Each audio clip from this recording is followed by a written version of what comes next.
আসসালামু আলাইকুম। Easy solution চ্যানেলের পক্ষ থেকে সবাইকে স্বাগতম। আশা করছি সবাই ভালো আছেন। আজকে আমরা শিখব একটা মাইক্রোসফট এক্সেল শিটকে কিভাবে আপনি প্রোটেক্ট করবেন অথবা আনপ্রোটেক্ট করবেন।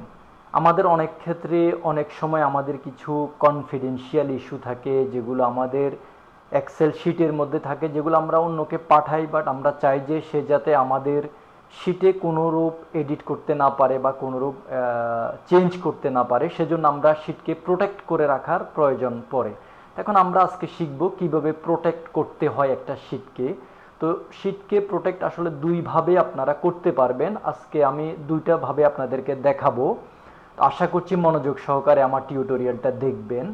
প্রথমে দেখেন আমার যে এক্সেল শিটটা আছে, ওকে, আমি যদি প্রোটেক্ট করতে চাই তাহলে সেক্ষেত্রে দুইভাবে করা যায়। প্রথমত আপনারা চাইলে যে ফাইল মেনু যেটা আছে, ফাইল ট্যাব, ওকে, আপনারা ফাইল ট্যাবে ক্লিক করে ইনফো যেটা আছে, ইনফোতে যদি ক্লিক করেন, এখানে দেখেন প্রোটেক্ট ওয়ার্কবুক নামে একটা অপশন আছে। এখানে যদি আপনারা ক্লিক করেন তাহলে এখান থেকে আপনারা প্রোটেক্ট কারেন্ট শিট এভাবে করতে পারবেন, অথবা আমি যদি একটু ব্যাকে যাই, এখানে দেখেন রিভিউ মেনু যেটা আছে, রিভিউ ট্যাব, ওকে, রিভিউ ট্যাবে যদি আমি ক্লিক করি, এখানে দেখেন প্রোটেক্ট শিট নামে একটা অপশন আছে। সেমভাবে আপনারা দুইটাই একই একই জিনিস, বাট দুইভাবে আপনারা করতে পারবেন। আমি যদি এখানে ক্লিক করি প্রোটেক্ট শিট, ওকে, প্রোটেক্ট শিটে এখন যাচ্ছে protect password two unprotect sheet. আমরা কি পাসওয়ার্ড দিব? আমরা যদি একটা পাসওয়ার্ড দিই, সাপোজ 123, ওকে, এটা পরে আমি ওকে করব।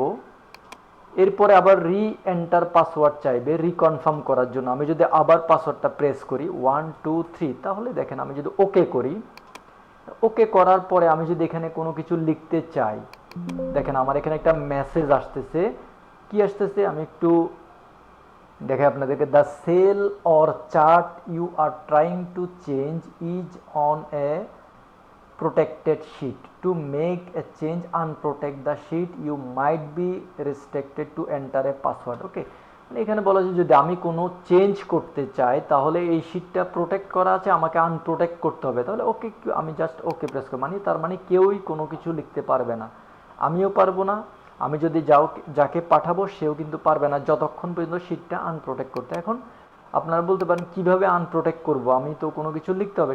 সেক্ষেত্রে সেমভাবে আপনারা ফাইল মেনুতে যাবেন, ইনফোতে ক্লিক করবেন, এখানে যে প্রোটেক্ট ওয়ার্কবুক আছে এখান থেকে প্রোটেক্ট কারেন্ট শিট যেটা আছে সেটা যদি আবার প্রেস করেন, এখানে আনপ্রোটেক্ট করার পাসওয়ার্ড দিলে আনপ্রোটেক্ট হবে। অথবা আমি যদি ক্যান্সেল করে দিয়ে আমি যদি আবার রিভিউ মেনুতে যাই, রিভিউ মেনুতে গিয়ে এখানে আনপ্রোটেক্ট শিট যে অপশনটা আছে এখানে ক্লিক করে, এখানে দেখেন সেমভাবে যদি পাসওয়ার্ডটা প্রেস করি আমি, তাহলে আমার হচ্ছে শিটটা আনপ্রোটেক্ট। এখন দেখেন আমি যদি কোনো কিছু লিখতে চাই আমি লিখতে পারবো এখন। ওকে, আশা করছি আপনারা প্রোটেক্ট এবং আনপ্রোটেক্ট জিনিসটা বুঝেছেন। আমার ভিডিও দেখে যদি আপনাদের বিন্দু পরিমাণ উপকার হয় তাহলে আমার চ্যানেলটিকে অবশ্যই সাবস্ক্রাইব করার রিকোয়েস্ট রইল। পাশাপাশি বেল বাটনে ক্লিক করে রাখবেন, যাতে করে আমি যখনই নতুন নতুন কোনো ভিডিও আপলোড করি আপনার সাথে সাথে সবার আগে পেতে পারেন। এছাড়া আমার ফেসবুক পেজ রয়েছে, আপনারা চাইলে ফেসবুক পেজেও কানেক্টিভিটি তৈরি করতে পারেন, সেখানে কানেক্ট হতে পারেন। ঠিক আছে, ওকে, আশা করছি সবাই ভালো থাকবেন। পরবর্তী টিউটোরিয়াল দেখার আমন্ত্রণ জানিয়ে আজকের মতো টিউটোরিয়াল এখানে শেষ করছি। আল্লাহ হাফেজ, আসসালামু আলাইকুম।